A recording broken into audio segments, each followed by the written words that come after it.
So how was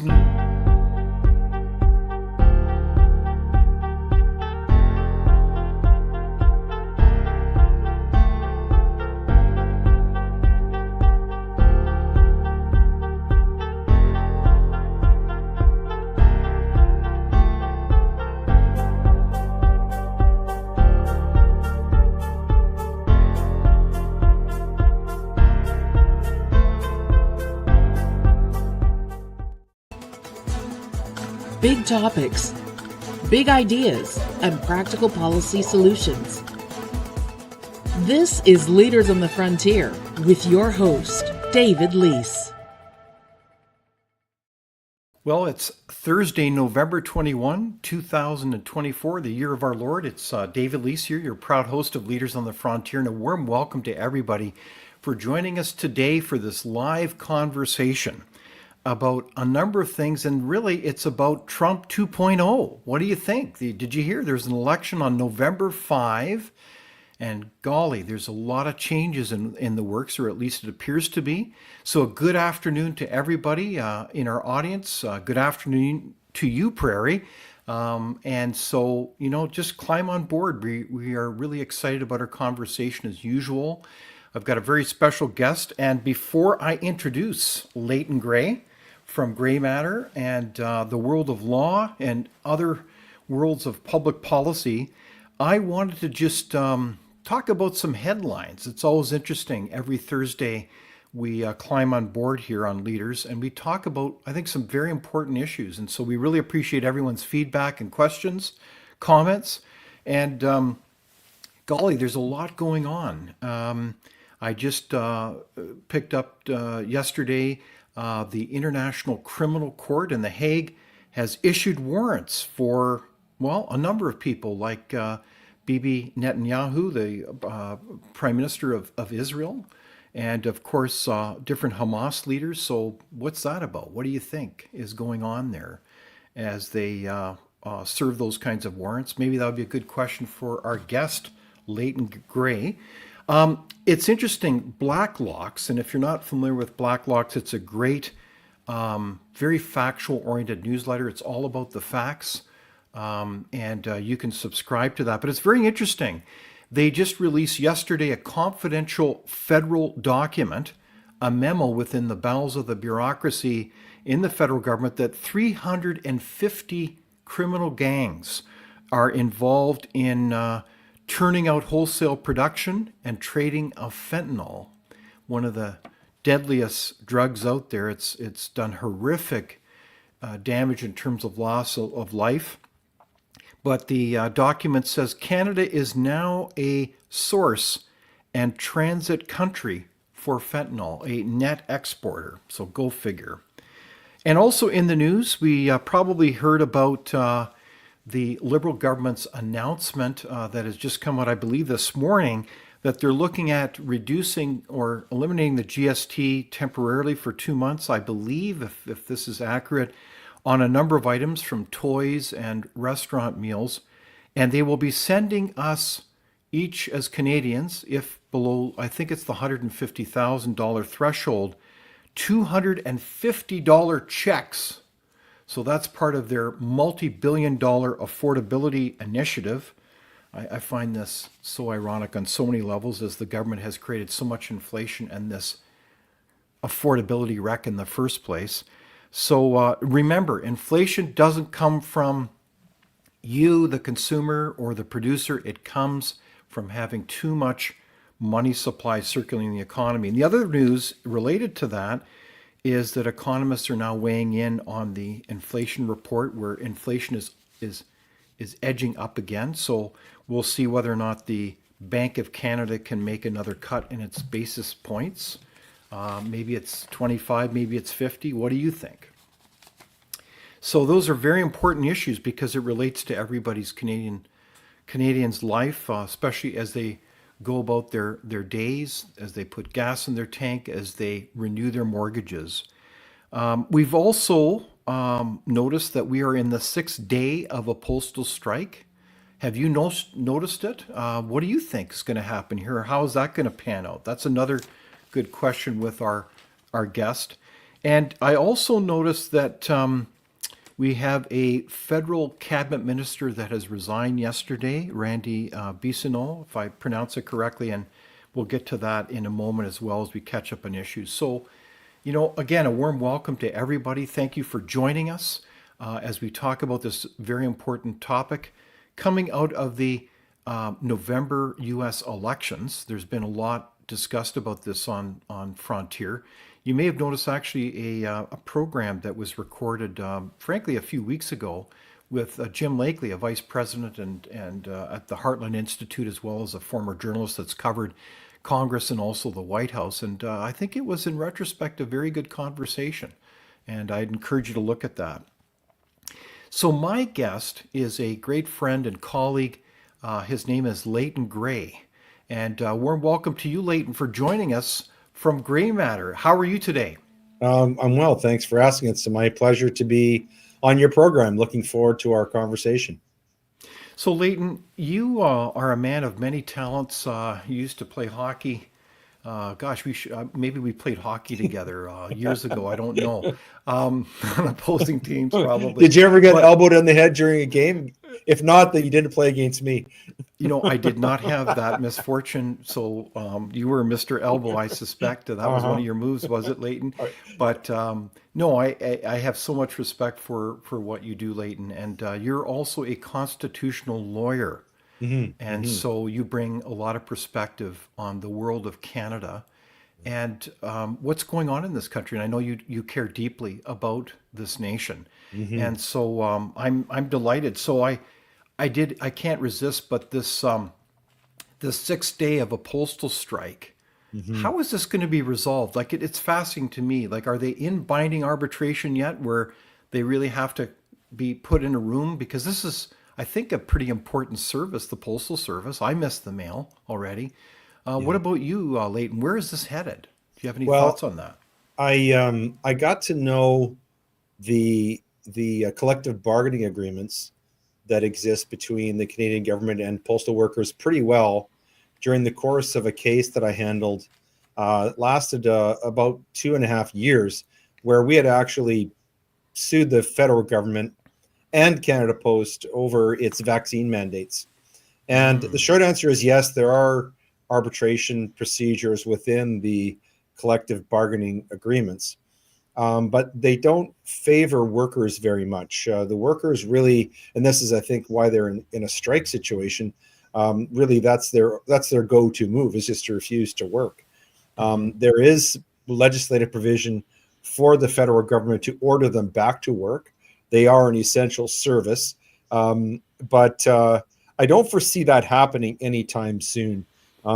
As you know, this Liberal government is besieged on all fronts, so much so that, as you pointed out off the top of the show, they're trying to give away, what would you call it, Christmas candy money, which isn't even their money. Some would say, more cynically, they're vote buying. But I don't think they can afford at this point to be heavy-handed with Canada Post. Having said that, some of the demands on the Canada Post side are pretty incredible. Some of the wage increases they're seeking. I mean, honestly, some of these postal workers would get paid better than most Canadian doctors if their demands were met. So I think that the strike is going to go on for a while yet. Okay, wow. So stay tuned as this strike unfolds. Let's hope it's resolved earlier. But gosh, maybe this sounds like a symptom of deeper issues in terms of, in the age of email and an awful lot of prime vans I see running around in neighborhoods. Yes. Whether, I don't know, like what's the future of the Postal Service? Is that kind of a question that's crossed your mind? I know at the Frontier, we don't like public monopolies. In some cases, there's good reason, but, in this one, maybe what is the future of the Postal Service if they keep going on strike? Well, I think its days are numbered. I mean, just as the Pony Express and the Telegraph eventually went the way of the dodo, I think the idea that you're going to have mail delivered physically to you is coming to an end. In most places, you no longer get the mail delivered directly to your door, as was commonplace when back in the 1850s when you and I were kids, David. It has transformed very much over the past couple of decades, and I think it's going to change even more. I think the current model is unsustainable. It's too costly, and it's grossly inefficient. And as you rightly point out, there are so many other modes of transmitting documents and things like that to people that it begs the question of whether or not there is a need for a traditional postal service. It certainly had its time, it had its day, but I'm not certain that the need is there, particularly given what it costs the taxpayer. Mm-hmm. Yeah, no, it's a very good question. So stay tuned on that one. I did want to reflect on a few other headlines, and it's interesting. We've got some comments from Lisa Wilcox. We might see something private like Uber mail service. Very good point, Lisa. Like the whole idea that you have truly revolutionary platform businesses that can enter the market. And, gosh, that's a good question or good statement, Lisa. And then Prairie says 100% grossly inefficient. I assume that refers to the post office. So, yeah, very interesting issue. On other issues, this whole recent, the International Criminal Court issuing warrants for a variety of leaders, including the Prime Minister of Israel. I don't mean to put you on the spot, but what's going on here? Who do these international courts think they are? I thought when we last checked in the Middle East, we are having multiple wars, and it's an ugly tragedy. What's your comment on that, Leighton? Well, it's my opinion based upon the research that I've done, and I think it's tangibly obvious. If you look at organizations like the World Economic Forum, the World Health Organization, the UN itself, sadly, UNESCO, and also the International Court that you described, that these are all avatars for the Chinese Communist Party. That these are media through which the Chinese Communist Party tries to extend its hegemony, which really is an offense to everything that is American and Western. And many of the threads that we deal with that Professor Godsod calls idea pathogens are communicated through these different media, but the eye of Sauron is clearly the CCP. And this court really is nothing more than an avatar for them. The idea that you would issue a warrant for a world leader, a respected world leader, who's in the midst of a war where essentially he's in charge of a country that's defending its sovereignty, defending its borders, surrounded on all sides by hostile nations, and one that is not even a nation. We should remember Palestine is not a nation. Iran certainly is, and that these these enemies of Israel are truly terrorists. We're talking about Hamas, Hezbollah. These are all terrorist organizations. These are not international nations. They're not members of the United Nations. Unfortunately, the political left, driven by China, frankly, has captured organizations like the International Criminal Court.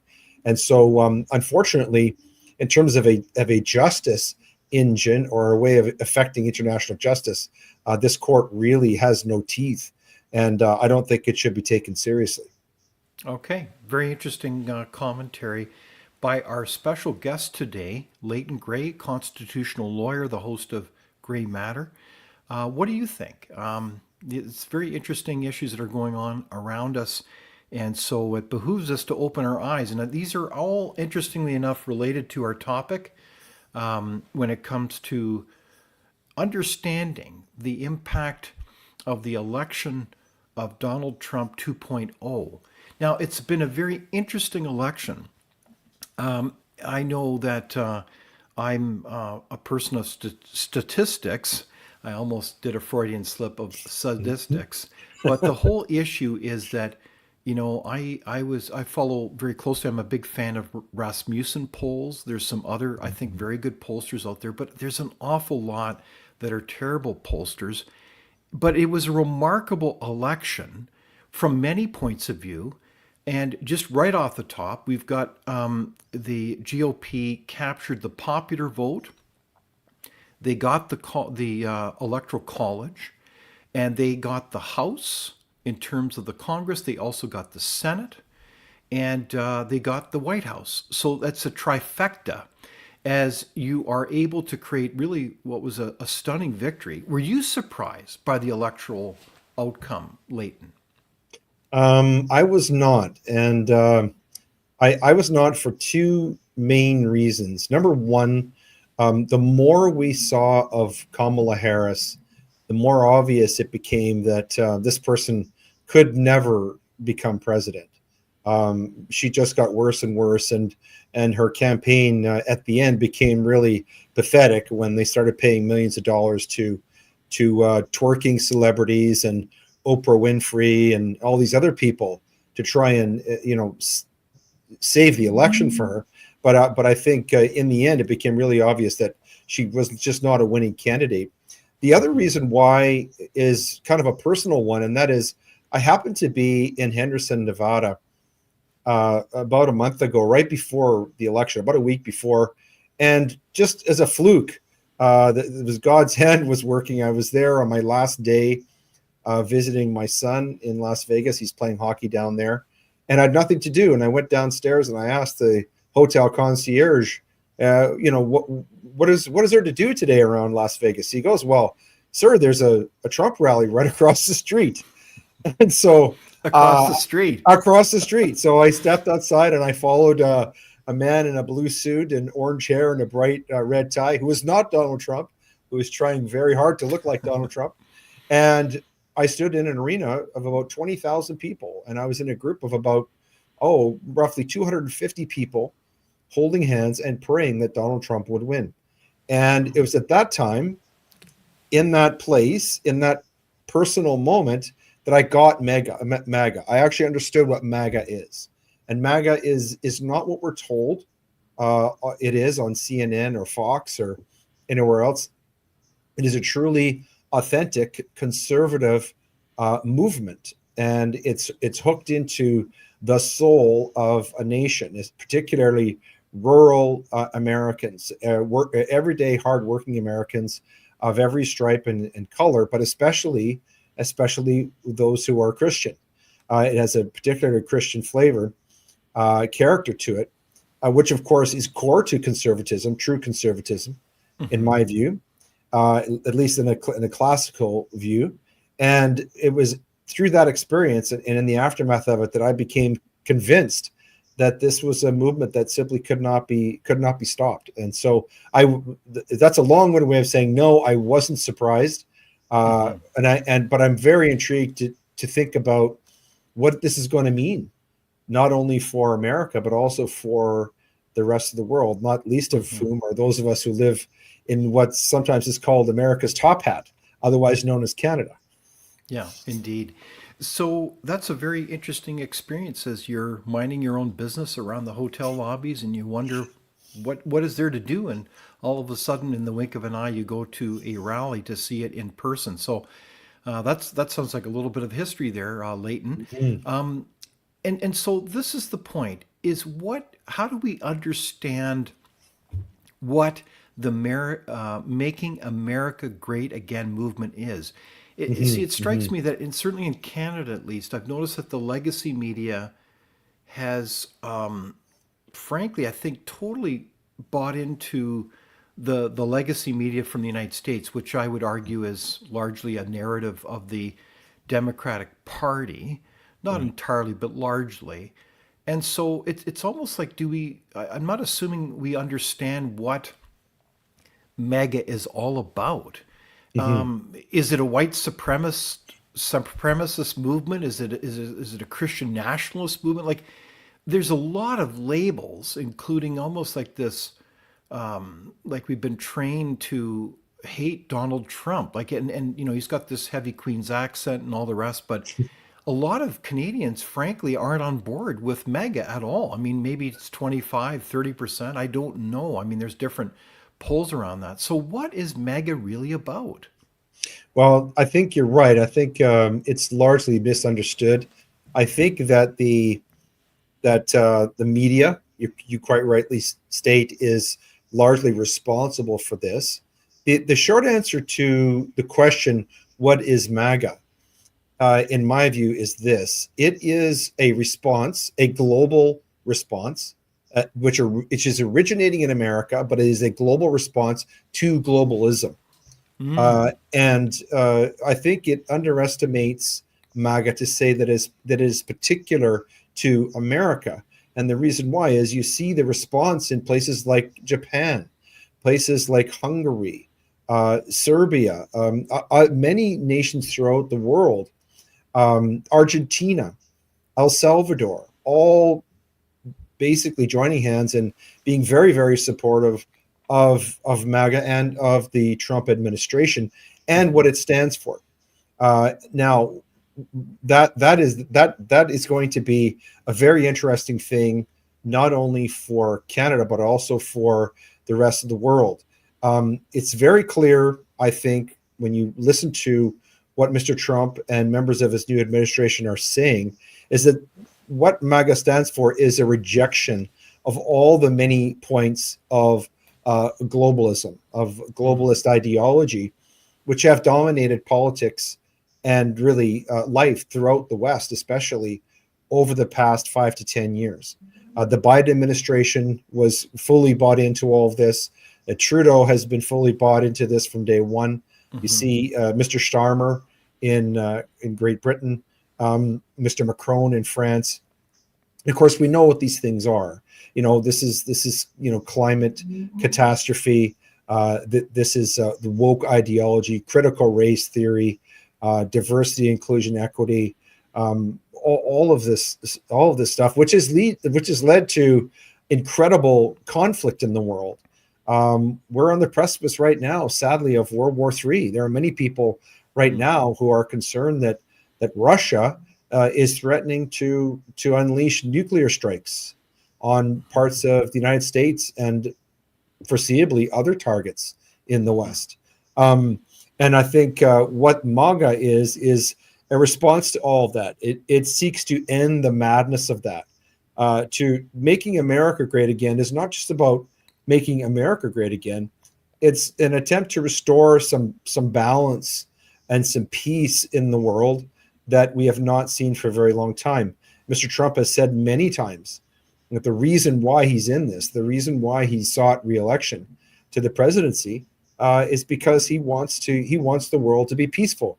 He's a father and a grandfather, and he's concerned about the future of the world, the state of the world, and he wants there to be global peace. And it's the position of MAGA and its supporters that simply isn't possible under current conditions that are extant in the world today. Okay, so that's a sweeping overview, Leighton. I really appreciate it. So to our audience, I'm talking with Leighton Grey, the host of Grey Matter and a constitutional lawyer and certainly a keen observer of the political scene both in Canada and elsewhere, including the United States. We're talking about the Make America Great agenda. And, it's interesting. So there's a number of clues here, if I'm hearing you correctly. So from your point of view, this election was historic from many angles in the sense that this was not just the election of a, quote, political party. It was about a political movement, a conservative movement of sorts. And so it's kind of a symptom of something deeper, a history, the roots of events that just didn't happen yesterday. They've been going on for a number of years. I know that one of the things I've observed in poll after poll here of pollsters that I trust, like Rasmussen, is the three primary issues overwhelmingly that brought the election home for the GOP was number one was affordability, the concern that, the middle class is being destroyed, inflation and all the rest. Secondly was open borders, a flood of illegal migrants into the United States. And the Biden administration was clearly facilitating that. It's almost bizarre, and that's a whole nother discussion. And thirdly, areas of culture. And I think you alluded to that as well. I think it's so those three primary things. But a lot of this, the tone of it seemed to be what you're saying is that people reacting to the sense that the middle class is being destroyed, that people want a voice. They want to get rid of this kind of corrupt and incompetent elite that Mhm. has ruled the United States for years, gotten involved in endless wars, like Iraq is a good example, Right. and they'll be damned to send their sons and daughters into conflict, all to help move forward the budget for an endless array of defense contractors who benefit from these endless wars. And Mhm. it begs the question, why are we dying for elites that don't go to war? Mhm. So Mhm. this is, I think, part of the snapshot of this too, isn't it? Like they want to It take back is. their country, and that involves kind of traditional values that we'd recognize. Yeah. No, this is very true. However, again, it underestimates MAGA to say that it's insular to the United States. Mr. Trump has been very clear that MAGA and his administration is aspirational in terms Hmm. of asserting American dominance, American hegemony throughout the world. He's Hmm. talked about how he's going to settle the Ukraine Russia conflict. He's talked about Hmm. how America is going to intervene and settle the Israeli Palestine conflict. And this is of importance to Canadians, both he and members of his cabinet to be very unusually and somewhat historically have expressed very strong comments about Canada. And I don't know if you saw the recent biopic movie about Ronald Reagan, David, but it's pretty good.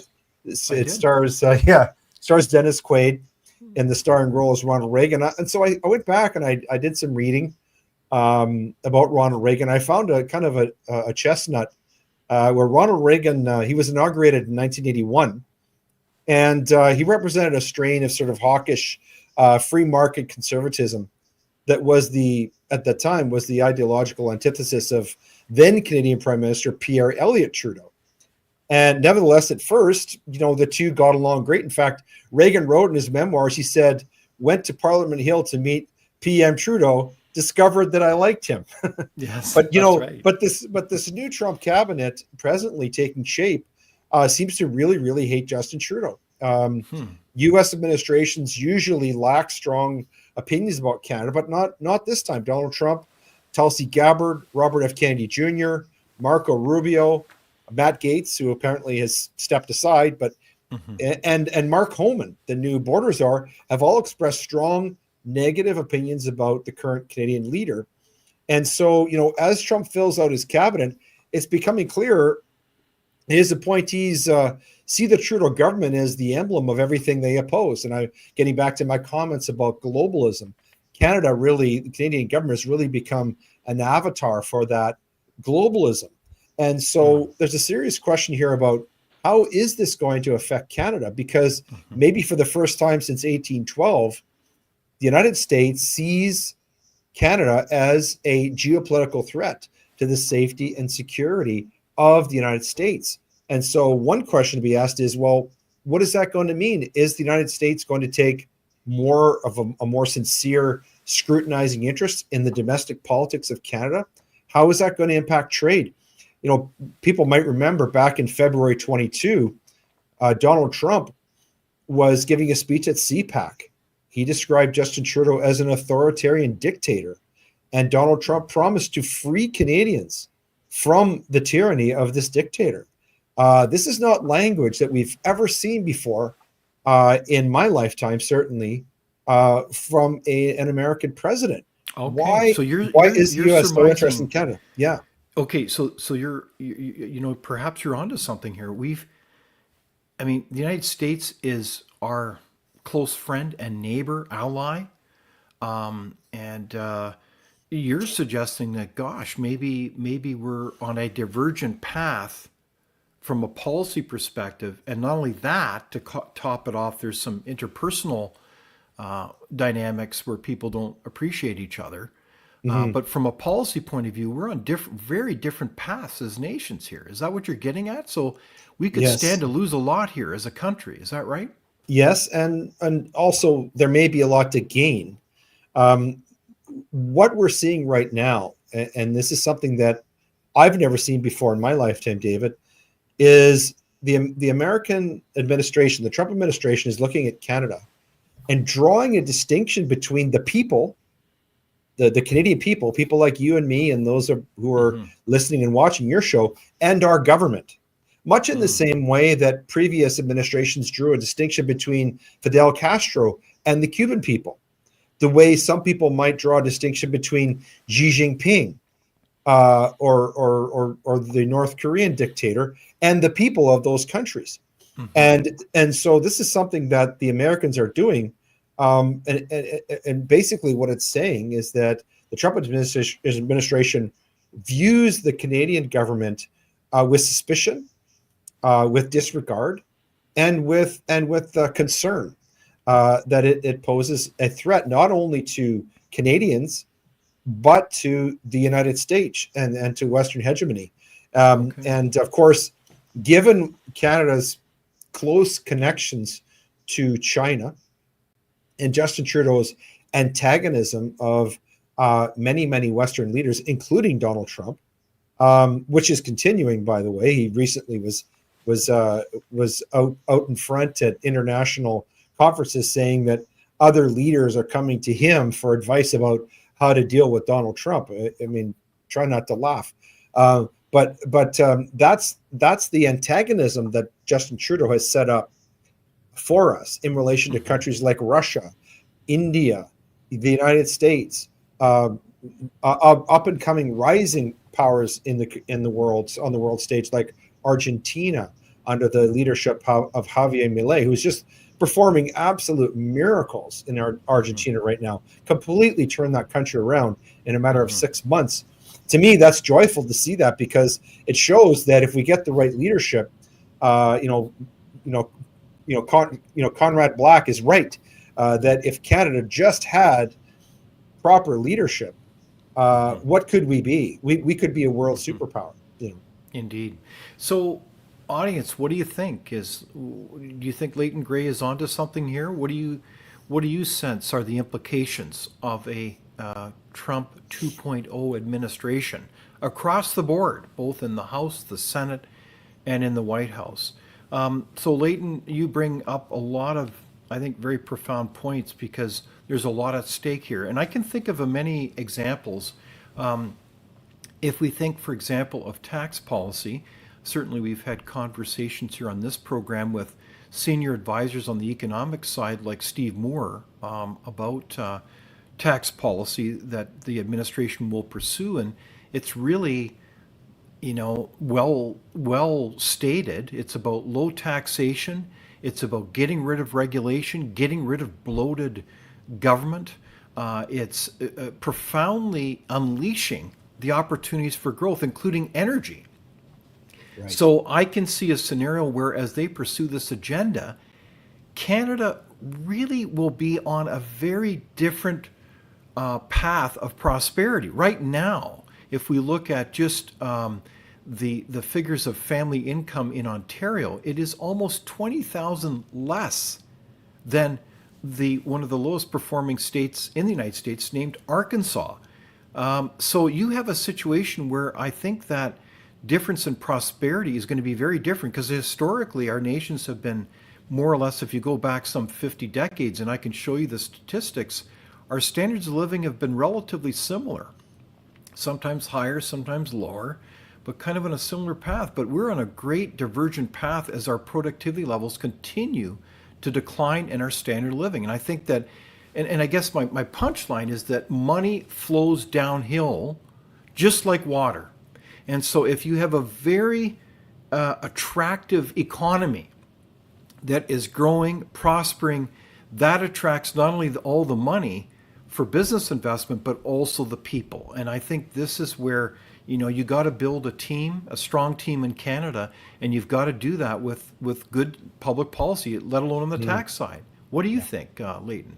Well, I think this is an excellent point, and it really begs the question, is there a truly conservative movement in Canada? Is there something equivalent or similar to MAGA in Canada right now?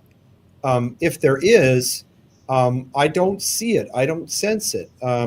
Even in Alberta, which is my home province, I think could be at least casually, perhaps critically regarded as the most small C conservative province in Canada. Certainly the most American-like in its thinking. Our government right now, we've had almost 800 days of Danielle Smith's leadership, and people are still waiting for a tax break. This government is still growing and expanding. They're about to bring in government insurance. No kidding. They are spending a lot of money, more money than the Rachel Notley NDP government did. They're How is that bullish. possible? They're bullish on immigration. Um, and of course that's on fiscal policy. But on social policy, for example, you saw in the United States Matt Johnson come out and say very clearly, a man is a man, as a woman is a woman, and neither the twain shall meet except in holy matrimony. Well, yesterday, the feminist minister for arts and culture and women's issues, which are strangely bound together in one ministry in Alberta, came out and posted a message about transgender Day of Remembrance. So really, it begs the question: how conservative is the UCP, even in Canada? And then when you look at the nationally at the CPC, and Mr. Poilievre, his slogan is "Axe the Tax." I think you can make an argument that in some ways he's fiscally conservative, but still supports government constructing houses, still supports mass immigration. And in terms of culturally conservative, well, his two capos, one of them is a foreign national and the other is a strong LGBTQ rights activist. So, it really begs the question, when you look at the Liberal Party of Canada and the CPC, is it Cold Wars? Is it Coke versus Pepsi? I don't see anything in Canada right now even close to what MAGA is, resembling what MAGA is. And I'm curious to know why.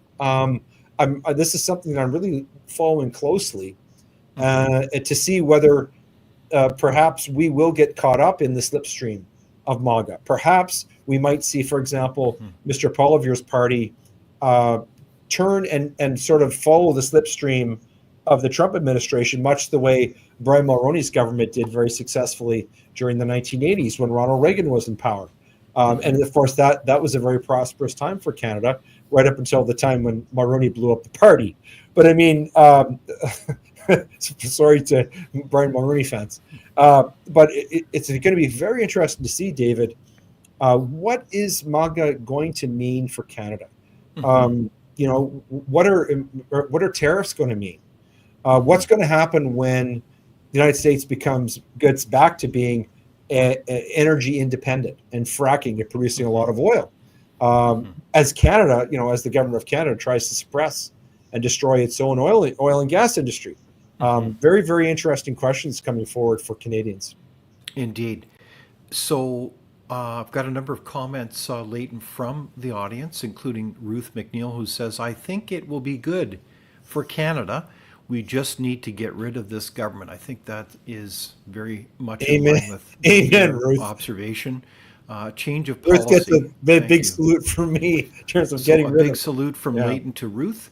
And Prairie says, yep, happening here as well, Transgender Day of Awareness. So, yeah, I think, but I think you make a very interesting point, and this is something that is, I think, very important to understand strategically, is that culture, how we behave and treat each other in day-to-day life, is upstream, ahead of, and frames up policy.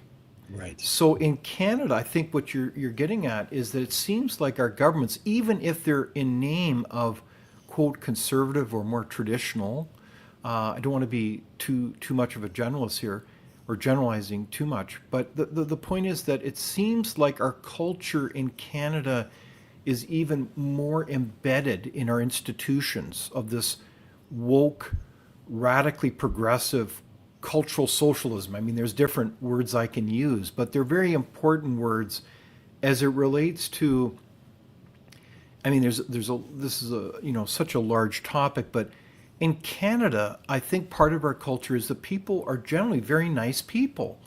And so when there's a kind of a manipulation of the idea that, well, these people are victims, so we've got to always be on their side without any questions asked, it's almost like an emotional leading of the argument. It's a manipulation of our compassion. And then so many Canadians just go along with it.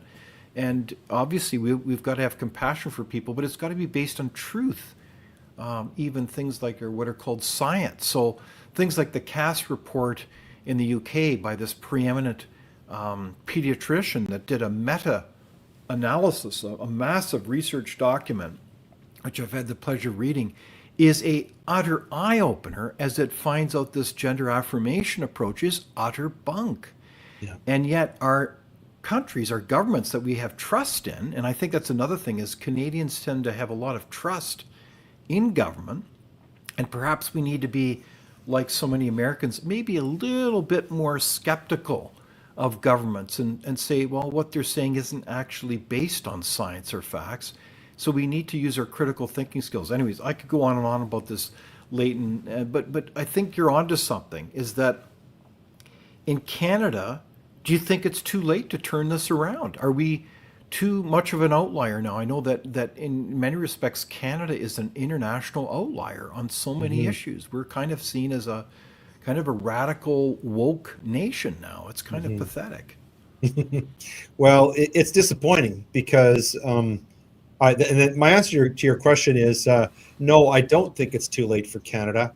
I agree with Conrad Black. If you read his book, The Canadian Manifesto, Yes. he thinks that Canada's best days are ahead of us. And I quite agree. I think that the strength of Canada is in our people. And we still have great people in our country. But our potential is being deliberately suppressed because we have a federal government that very clearly, in a systemic way, is not acting in the best interest of its own citizens. You know, when we see a federal government that is deeply in debt, that has piled up more debt than every single Canadian government in the history of this country combined in 9 short years, and then is borrowing money to send it over to Ukraine to support a foreign war. That's just one example of this type of ridiculous, absurd, destructive spending that's destroying our country. When you see that, it's very clear evidence that we have a government that is acting against our best interests. If we had a government that was acting in the best interests of Canadians and promoting our interests, as the Trump administration aspires to do, and I think you have put your finger on the secret formula, and that is, listen, Justin Trudeau is not going to do it, but at some point, some Canadian government, the federal government, is going to have to come along and do the things that you've said. And that is, they're going to have to cut the size of the public service, which has increased 43% under Justin Trudeau. They're going to have to reduce spending, and they're going to have to get serious about reducing our national debt and cutting taxes, because those are the things that we know will stimulate our economy. And, you know, I don't think it's going to matter whether it's a conservative or a liberal government. Remember, in the early 90s, when Jean Chrétien came in, and it pains me to say this, it hurts me to say this, even though he's a liberal, he was a pretty good prime minister, and he had one of the best finance ministers in my lifetime, Paul Martin, who was a much better finance minister than he was a prime minister. But he came in, and you remember, he cut. The Liberals cut, and they had to. And if we get a government in Ottawa, and I think we're going to have to, otherwise the country's going to become completely bankrupt. We've got a choice. We can turn the way the U.S. is, or we can become Venezuela. That's our future. But I don't think Canada is bound for the same territory as Venezuela. I think that our greatness is ahead of us. We just need some peace, order, and good government in Ottawa, and to do the things that you described that are essential to good governance. And I think that's the key. That's the secret that's going to unleash our potential as a nation. Right on. So we've got some more questions from the audience. Thank you. We've got a question from it's not quite a name. It says DRK Zilla. How do we decrease the size of the public sector? What would you remove? I'm going to take a stab at that, if I may, Leighton, and count the ways. But a lot of this is, I think, from very thoughtful analysis has been done. Look at the Frontier website. It's truly exciting what we can do, and it kind of goes like this. Big government means for smaller citizens. So let us flip the table and let us work together to decrease the size of government and give the money, keep the money with the people. For example, in public education, open up innovative opportunities, a bit like Alberta, where they have these charter schools, give people school vouchers. That's happening in so many jurisdictions around the world, including in Sweden, where schools can be innovative and work for your trust and better serve you and your children. I mean, in healthcare, golly, there's so many opportunities, but it's a very important question. And that should be an opportunity for us to build a better nation. But it's empowering you to live your life in the way that you see fit, not through some woke bureaucracy that is wasting a lot of dollars in between. Like, I know that some political leaders have, including the leader of opposition, have even called for getting rid of the Indian Act. Why don't we get rid of the Indian Act? Free up the opportunity. I mean, you're of Aboriginal background as well, Leighton. I mean, how has the Indian Act served any Indigenous person in this country? Help me understand how has that helped. Not very well. Of course, people who know their Canadian history know that Jean Chrétien and Justin Trudeau got in some trouble over this back in the late 60s with their white paper. But what you just said reminded me of a video I recently watched of the late, great University of Chicago economist, Nobel Prize winning Milton Friedman. Yes. And he was being introduced by Tom Robinson of the Hoover Institute. And Mr. Robinson asked Professor Friedman what he would do in order to shrink the size of government. And he went through 14 different government departments, federal government departments, and Professor Friedman shrunk them down to 4. And, it was just a totally rational approach, just the way you described. And that is, okay, let's look at these different ministries and ask the question, what do they do? What are they, right? What is in their essence, right? And then from there determine, well, do we need this? Because if you read, there's a great book by Albert Nock. It was written in 1935. People should check this out, called Our Enemy, the State. And Professor Nock said, and it was so true, it is in the nature of government, it is in the nature of the beast for it to grow. And what we're living through right now is the overgrowth of government. Yes, this indeed. Expanding government, both nationally and internationally. And coming back to our discussion of MAGA, MAGA is a reaction to that. Yeah, right. MAGA is an attempt to simplify government, and this is what Vivek Ramaswamy and Elon Musk have been tasked with doing. But it's painful. Sorry, who are the two guys again? Vivek Ramaswamy and Elon Musk. They are going to, Ramaswamy is, that took me a lot to practice that one in front of a mirror. But he's a brilliant guy. He's a self-made billionaire. But they are part of this thing called DOGE, Department of Government Efficiency. And they've got their chainsaws out, and they're going to cut government. And this is something that the United States government must do. They're in more public debt than Canada is. Private debt is a bigger problem for Canadians than for Americans. Americans have bigger public debt than us. But in any case, they're related, right? But we've got to reduce debt. We've got to reduce the size of government. That's what's killing our GDP based on the economists that I'm reading and I listen to. When we have 43% growth in our public sector, that's far too much. Yeah. And that's been the majority of jobs created in Canada the last 10 years have been in the public sector, not the private sector. So that's a huge problem. I've got other comments here. Time to shave off the extra fat by Carrie. Welcome. Good point, Carrie. Amen. Gary says, dump the CRA. Okay, well, Let's be innovative here. Dare to think outside the box. Prairie says there was a great 7-part series here on YouTube, Sweden's U-turn on the transgender good watch. Okay. Yeah. We've got other comments. Every time I look at the number of federal and provincial ministers, I'm always surprised how many there are. Well, And it's come on, let's growing. use some common sense here. And Yeah. I think if I had to summarize it in a word, I'd say MAGA is really about common sense for the people, right? Putting the people back in charge, saying, we've got too big a government, let's get it down. Let's get people who are real people in charge, not these kind of deep state operatives that are always playing political games and spying on us domestically and all the rest. I mean, it's just crazy. So it's very interesting. I do want to pursue a little bit about culture just from a very interesting perspective, because I believe in statistics and evidence here. And if I look at data points, it's fascinating when we look at the election of Donald Trump, and that is, frankly, the dissolution of the traditional Democratic coalition of voters.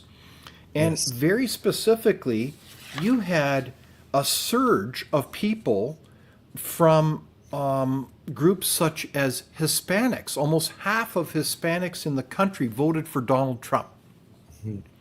And you had a surge of people who were blacks, and particularly black men, that got onto the MAGA movement, and all kinds of other races. So this is so ironic, because you've had the legacy media say this MAGA movement is they're a bunch of racists, and in fact the Trump train is filled with people regardless of their race. And this is why the Democratic Party is kind of in deep trouble, because their traditional coalition, because no wonder they've beat the traditional drum of saying everybody's a racist. They've got to declare Donald Trump a racist because they want to make sure that their pot of voters sticks together. Yeah. So that's a kind of a significant tidal wave of change within the electoral vote. Is it not, Leighton? Oh, I agree. And, you point to something that I think was a distinguishing feature of the most recent election, and that is, whatever you want to say about MAGA, it's a coherent movement. The people who pay attention to it understand what it is. The Democrats didn't have a coherent ideology. They didn't have a coherent platform that people could understand what they were all about. Just look at Kamala Harris herself. She flip-flopped on every key policy position that she held, both prior to and during the Biden administration. She flipped on it. Everything from fracking to transgender ideology to you name it. And Open borders. Open borders. I mean, it got to the point where she was asked, and I think this is what really was maybe the dagger to the heart of her campaign, was when she was asked, I believe it was on The View. She was asked whether in the past 3.5 years she would have done anything different than what the Biden administration did. And she said no, while at the same time going around telling everybody in her distinctive word salad way of saying, well, actually, I'm not part of, I'm something new. I'm not part of the Biden administration. Well, which is it, Kamala? With MAGA, the message was always very clear and consistent. What MAGA stood for, and I think people got onto that. The other really key thing that Donald Trump did this time versus in 2020, in 2020 it was all about Donald Trump, and that really created a difficult dilemma for voters, because there were people who would vote just to vote against Donald Trump. He's that type of a figure. People might say the same thing about me. You either love me or you hate me. But the thing is, what he did this time, which was very astute, was he created a coalition.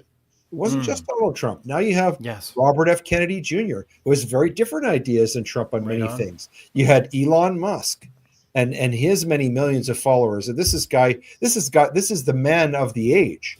This guy's building spaceships to go to Mars. He's building rockets that land themselves. He is the champion of free speech on this platform of X, and then he brings in Tulsi Gabbard, you know, there was a coalition there, so that it touched on many different points. So that even if you didn't necessarily like everything about Donald Trump, maybe you really like Robert F. Kennedy Jr. and the things that he had to say about health, about vaccines, and things of that nature. You really like Vivek Ramaswamy and his, you know, his very sensible approach to economics, or Elon Musk, you know, and Exactly. what he Yeah. stands for. I think those were key things. The other big thing, and I experienced it myself, was faith. The leaders of the MAGA in the Trump campaign were not afraid to talk about God.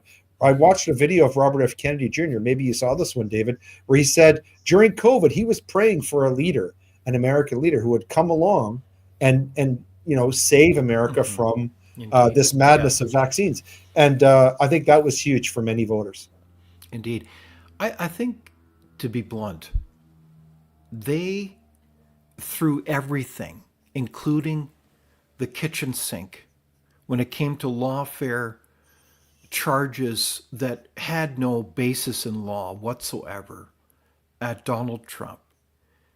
And he also walked the path of a bullet going through one of his ears and seeing through the bushes another second assassin on a golf course. And I think people kind of figured out that, you know, he doesn't, what person would ever do this and stand for president? They could have just retired in their fancy place in Florida, but they continued on despite all the endless attacks.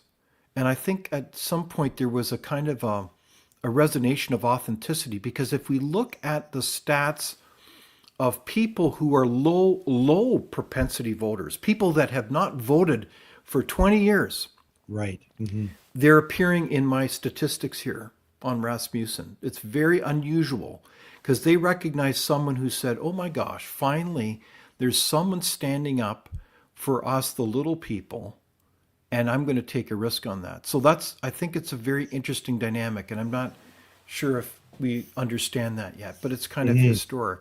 There's a number of other comments. Carrie Jepson says, so many tentacles of government makes easy for corruption. Exactly right, Carrie. If the state gets too big and complex, no one can manage it, and there's lots of opportunities for corruption. Susanna says she was not ready to be a candidate for president, referring to, of course, Vice President Harris. We heard that Gary, about somebody else sometime around 2015. Wasn't that the isn't that campaign? something? He's not ready.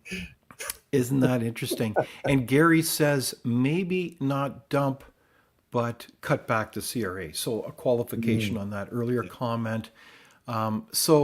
Another comment from Susanna. This time is not only about Donald Trump. They can't demonize his entire teams the way they demonized Mr. Trump. Exactly right.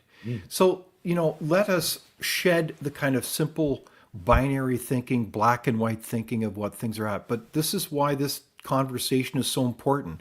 So I urge the audience to like it, share it, because we've got to wrap our heads around this as Canadians. I think there's great urgency to figure this out. A lot of in the legacy media have not been helpful. They totally don't understand the mega movement at all. They're still thinking it in very simplistic terms. They don't have a hot clue what it's about. So Eleanor says, yes, that is so true. It is very rare to hear Canadians talk about God, and in the United States, it is so common. It is what we need to hear, and in the world. Yeah, so regardless of your person of faith or not, we do need to think about larger purposes in life, the divine. We're all created as image bearers, so let us treat each other with respect. And so it's very interesting. So we've got a lot of cabinet appointments that are being lined up. We'll see how they're confirmed or go to work. It's interesting, in the National Post, there was an excellent article on Tuesday, November the 19th. Trump cabinet picks are no fans of Trudeau. And I think that's kind of what your point was, Leighton. So we've got, let's just go through a couple here. J.D. Vance, he's what's known as the vice president. He's a former senator. And J.D. Vance said, no more free rides. And I think that was relative to the slackers in Canada that ride in NATO. Find a better man. He's terrible. That's wow. I didn't realize that Tom Holman. Homan, the border czar, said that about Trudeau himself. And then Marco Rubio, proposed candidate for Secretary of State, no less, on the northern border. He said possibility of terrorists. Yep. Not a good spot to be in. The progressive mess it's in. Mike Waltz, National Security Advisor, and he's referring to the Canadian scene, of course. And then, of course, we've got the famous Robert F. Kennedy Jr., who's nominated for health. And his comment about Canada that's famously quoted and you alluded to was, "Go truckers, go," Yeah. referring to the truckers convoy. And of course, we've got Tulsi Gabbard, head of national intelligence on Trudeau, refers to him as anti-freedom and anti-democracy. Wow, these are some pretty edgy comments about our prime minister. So, man, are those even fair? What do you think, audience? You know, so as we look at the confirmation game, you mentioned as well that Matt Gaetz, a famous congressman for, I think it's Attorney General he was nominated for, has just withdrawn this morning. So that's interesting. But I noticed a playbook that some of these cynical actors play. And I remember it well as a kid because I actually watched some of these hearings. It's kind of crazy. But how they do it's familiar playbook, how they try to ruin people with rumors and lies. It's just awful. Like what they did to the Supreme Court Justice Clarence Thomas, right? Which was proven again, in fact, that the accusations were not true. And more recently, the hearings about Brent Kavanaugh, the Supreme Court Justice, total fabrication. So, gosh, what do you expect to happen in these confirmation hearings, Leighton, going forward? More games? Will the Democrats come up and say, "Well, you know what, our country's in trouble. Let's work together as a team and let's try to help"? Or are they just going to keep undermining and backbiting behind the scenes and continuing on with the usual playbook? Well, I think the Democrats. I don't think they are able to learn. I had somebody on my show who described the Democrats stopping doing what they're doing, like trying to teach your kid to stop sucking their thumb. I don't think that they can stop. I think it's a compulsion. A couple of other interesting features of these appointments, David. One is that Jamil Javani, who is a recent member of Parliament, who Yes. I predict is going to play a key role in the CPC for Pierre Poilievre. He's a Yale Law classmate of J.D. Yes, Vance. yes. And so I want to come back to that and ask you a question about that, because you're more in the know about the CPC than I am. But the other one that's a key connection for Canada is Dr. Jay Bhattacharya. I got to know Jay. I call him Dr. Jay very well. He was the expert witness in our Ingram case and also in a couple of others during the lockdowns. Just a brilliant guy, highly ethical, eloquent, and a Christian. He's being touted. Yes. He's being touted. This is one of the three framers of the Great Barrington Declaration. He was heavily censored during COVID, but he's slated to take over Dr. Fauci's old spot at the NIH. And people should understand this is really key, because the NIH, that nobody anywhere in the United States gets a research grant unless it goes through the NIH. So unless Dr. Fauci approved, and this is part of the problem that we've had with science in the U.S. and elsewhere, is the power that office holds. Well, Jay Bhattacharya has a very close Canadian connection, and so that will be very interesting if he's in basically the most important health spot in the world, how that's going to impact Canada, because I know Jay has very particular views about Theresa Tam and others. But coming back to Jamil Javani and the CPC, the Frontier hosted... Maybe I could just mention that, Sure. Yes, Jay Bhattacharya and that whole team of people are certainly very good friends. And I would say that would be a remarkable Yeah. turn of events Yeah. with a senior appointment. I think we'll be pleasantly surprised by that. But yes, Yeah. very promising. Yeah. But you had, the Frontier had Pierre Poilievre it seems to me about a year and a half ago at a speaking engagement. And some of the people who are very, let's say, connected and even prominent within that party. And I'm curious to know, David, do you think that the Trump administration and the Trump agenda, which we've talked about, is going to influence the course for the CPC? In other words, do you think that Pierre Poilievre and his party are going to sort of tailor their policies to sort of build on the popularity of MAGA? Or do you think that it'll be business as usual in Canada, that they'll tweak things a little bit, maybe be more responsible fiscally, but that, in terms of social policy and things like that, not too much is going to change in Canada? What is your take on that? I don't know. I think what's going to happen, though, is that regardless of what party is in power, they will be like a gravitational pull, be influenced profoundly by a new Trump administration and something deeper that's going on. So it will be both policy and culture. So on the policy side, for instance, again, if taxes are changed, and they will be, and energy policy and sweeping changes in regulation and the opportunity for the United States to go forward decisively on the economy and the stock market, the way it's behaving, in my opinion, is a foreshadow of that. Canada will be forced to move in those directions to be what is frankly the question of being competitive, period. On culture, though, I think there's a profound shift that's going on, a realization that this has just gone too far. The balance in the name of helping people that are, quote, oppressed has gone out of control. And so I think what you've got is possibly a kind of a rebalancing of all kinds of cultural institutions, whether it's Hollywood, whether it's academe, as the Trump administration will root out and not fund this endless DEI stuff. And that can't help but roll over the border, because ultimately this is the giant in the room that will affect kind of not just Canada, but the world. And I think that's where we're headed. I agree. And the other thing, just as a corollary to that, so when you look at the Trump administration, J.D. Vance looms large. This is a president in waiting. This is a young man. He's Catholic. He's got a young family. He's a Yale Law graduate. Anybody who's seen him handle leftist media knows that he has a masterful ability to disarm interviewers. He's very clear thinking. And it's very likely that it's quite foreseeable, and that the Democrats, if you're a Democrat and you're listening to this, cover your ears. We might have 12 years of Republican governance. Indeed, yes. And that is quite foreseeable. J.D. Vance is no Mike Pence. He's not a Dan Quayle. He's a president in waiting.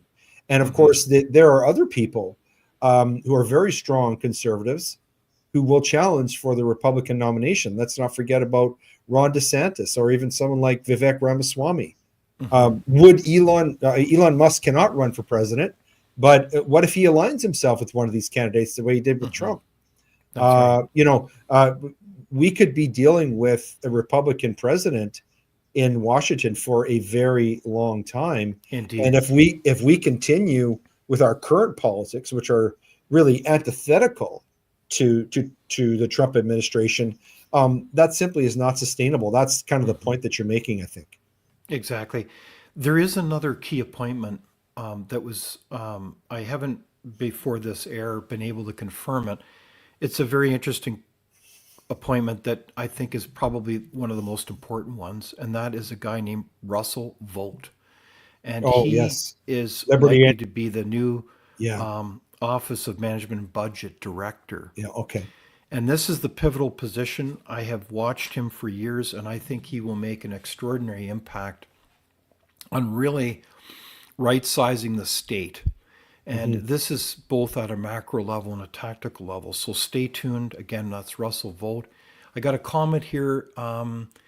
Susanna says, the recent Mr. Trump victory will have a profound impact on Canadian politics. Personally, I believe it will help Canadians to restore a freedom and common sense in Canada. So thank you for that comment. Mm. Look, as we get kind of at the very tail end here,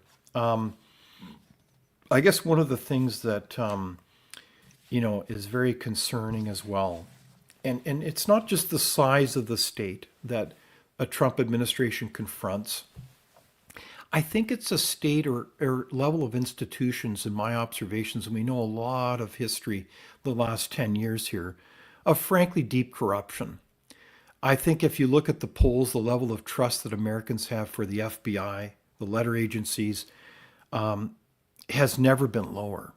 And Mm. there's reasons for that. I mean, there's so many examples. The whole Russia collusion hoax, which was founded on utter made up lies recycled out of Hillary Clinton's closet, to the so-called 52 intelligence leaders who came forward who said that there's nothing to see here in Hunter Biden's laptop. I mean, the stories are just legendary. And it is just a tragedy of Greek proportions that these institutions have been infected with advocates for DEI and frankly who have undermined the rule of law, that have become almost like an agency unto themselves, and hence the deep state. So, and I don't mean to sound conspiratorial, because it's not. It's all been there. The acquisition of Twitter by Elon Musk, and the revelation that there are 83 agencies that have worked to systematically block, edit, censor all kinds of social media is just horrific. So how do you root out corruption here, Leighton Grey? I mean, you're a lawyer. Mhm, You've mhm, seen a lot in your experience as well. And mhm, how do you not seek revenge, but frankly accountability and justice mhm, for leadership, a leadership class that have lost the plot mhm, and basically need some measure of accountability here? mhm. What would Well, I you think do if you're advising Donald mhm. Trump? Well, I think you said it, and it applies very much in the context of the United States, but perhaps more so in Canada. And what I would say is we have to restore meaningful application of the rule of law. You mentioned off the top of the show the resignation of Minister Bissonnette from the Trudeau government. Um, this to me is, and really the Trudeau Liberals, to me, the characteristic feature of them is a lack of respect for the rule of law. This is the plot line running through everything that they do, from the Emergencies Act situation to SNC Lavalin to all of the other scandals. Justin Trudeau virtue signaling about climate change, telling parents they should care more about climate change than feeding their children, while he jets around the world, burning 35,000 liters of jet fuel on a single trip. Everything about the Liberals is an inversion and a perversion of the rule of law. Even the Bissonnette resignation is once again someone else taking a bullet for Justin Trudeau. Justin Trudeau never takes responsibility for anything that he's done.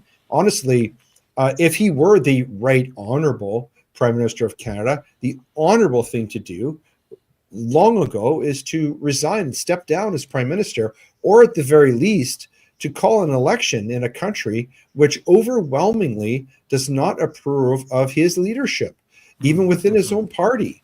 And so the answer to your question for me is restoration of the rule of law. That is, and the rule of law means, folks, number one, that the law applies to everyone. Nobody is above the law, that we're all equal before the law, and that all of the way that we're going to apply the law is going to result in some semblance of what we all understand to be justice, not social justice, but actual justice, where we can look at decisions of courts, decisions of lawmakers, decisions of bureaucratic arbitrators, and say, yes, that is a sensible decision. That accords with our Canadian vision of what justice means. Right now, we don't have that. And that's the number one thing that we need to restore. And so much depends on it. Really, so much depends on it. Even when you get down to talking about the distinction between men and women, which might be the most foundational distinction we have in Western culture. Even that, to some degree, is a justice issue, right? Because When you start to blur the distinctions between men and women, that's when injustice creeps in. Just think of the example of sports, David, where you have men competing in women's sports. It's not only unjust, it's dangerous. It's perverted. It offends our sensibilities. So I think this is the number one thing we have to do in Canada. And I think that the Trump administration is devoted to that. And this is why Mr. Johnson came out recently and he said what he said. A man is a man, as a woman is a woman, and one can't be the other. We have to get back to restoring objective truth and the rule of law. And once we start to do that, I think we'll be on the right track to restoring some dignity to our culture and to our politics. Well said, Leighton Grey. It's been a pleasure to have you on for this discussion with our audience. We've had fantastic comments and participation. Have you ever? All around. Very, very, very smart people watching your show. Yeah, we've got an amazing audience, people who participate every week, and it keeps on building. So it's really amazing. So share this with your friends, your family, fellow Canadians who believe that the change in the United States is both a challenge, but also an opportunity to build a better country, to renew it, both in terms of culture and policy. So thanks again, everybody, including Leighton Grey, for this conversation. We'll look forward to next week.